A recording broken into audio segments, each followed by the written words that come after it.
Yo, what's going on, guys? It's Stealth, and today I'm going to be announcing the first ever Zombies Movement Gauntlet. In the background, you'll be seeing the route that we're going to be running. It is on Buried, or at least for Stage 1, it will be on Buried. So from here, what we're going to do is get into the rules, and then I will finish the video by telling you how to submit for this gauntlet. Alright, so as mentioned before, Stage 1 is going to be on Buried.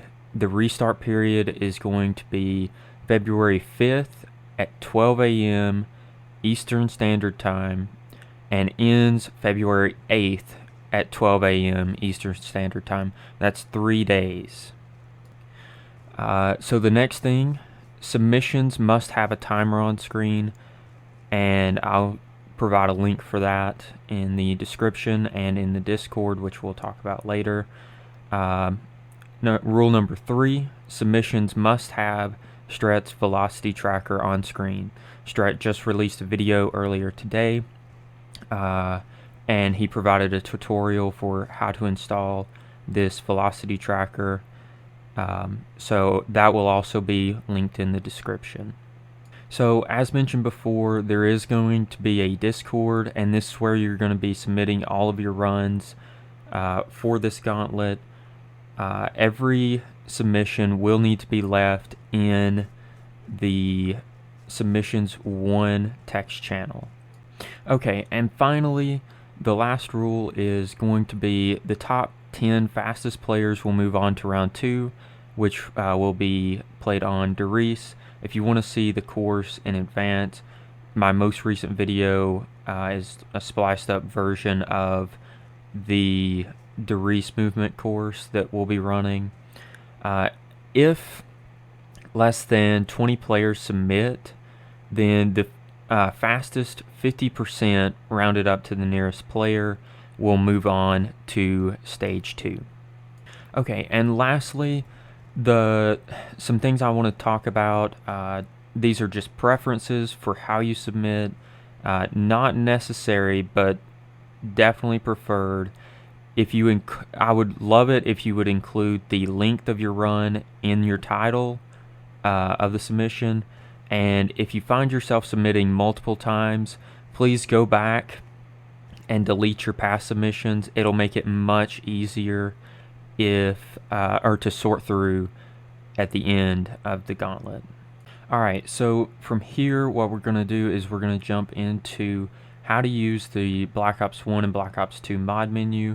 I will mainly be showing off how to use the Black Ops 2 mod menu, since I am more knowledgeable about that one. The BO1 mod menu is very straightforward and easy to use, and I'll show a small clip of that afterwards, but there won't be very much explanation. So let's hop into that. Use the mod menu, or how to install the mod menu and then use it.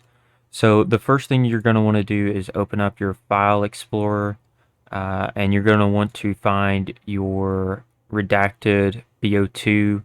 That's the only way this mod menu works. I don't believe it works with plutonium, so keep that in mind. But what you're going to want to do is you're going to want to copy the modmenu.gsc, and then you're going to want to go into BO2, data, and scripts, and you're going to paste the .gsc here. Once you've done that, you can go ahead and launch the game and load up Buried. To open the mod menu, you're going to aim and knife at the same time, and that will open up this menu. The things you're really going to want to pay attention to, and actually before I get into that, I don't remember how, like, the original buttons that you use to scroll. For me, it's like 2 and Q, but to select, you use the same button you would use for claymores. For me, it's scroll wheel, but I'm kind of weird, and I don't think anybody else uses that. So you'll have to kind of figure that one out. But once you do, so you're going to use what you're going to want to pay attention to is you're going to want to have God mode on. That way you don't die from the zombies. You might want to set your score if you need to open any barriers, which I don't think you do for this one. And then finally, you're going to want to use no clip.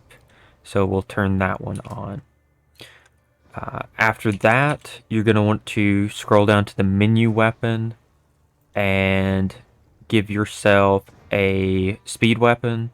So ballistic knives.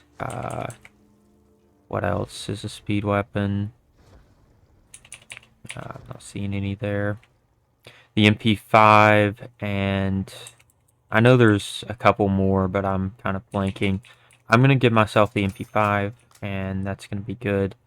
And then finally, or not finally, sorry.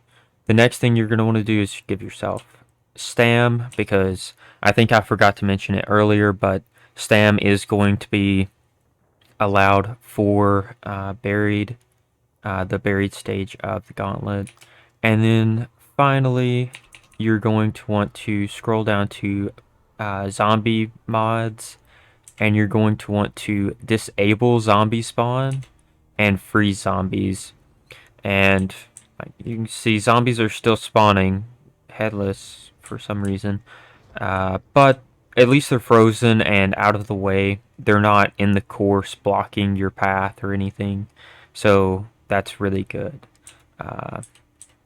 And now I'm going to hop over to BO1, and I'll show you how to use Sulfurnos a little bit. I really don't know too much about Sulfurnos, but we'll give that a try. Okay, so now that we're on BO1, I'm going to show you a little bit about how to use Sulfurnos. So all you're going to do is launch BO1, then Sulfurnos, and it's going to work. For the most part, it's super easy to do. All you're going to do is just toggle things on and off. Like if you want to set points, just hit set points. If you want to no clip, just toggle it on. God mode, same thing. The next, and probably some of the more important things, is how to give yourself a weapon. We will be using speed weapons for this stage, but more about that in a later video once I announce who will be moving on to stage 2. So anyways, what you're going to do is you're going to come down here, and the first drop down menu, you're going to choose a speed weapon of your choice. It doesn't matter. And you're just going to hit give weapon. Super easy. And then finally, the last thing is this is going to be the starting position for stage 2. And so a good way to get back here very quickly if you mess up is you hit save position and load position.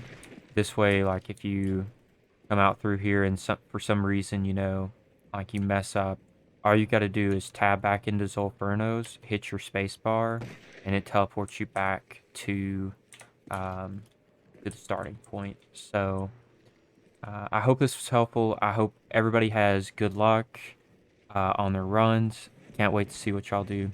It is a $20 prize pool as of right now. I will be setting up a way for people to donate if they want to, and that will fill out second and third place prizes to begin with, because as of right now the $20 prize pool is going to go to the winner, and that will be it. So like I said, good luck to everybody, and I hope you all do great.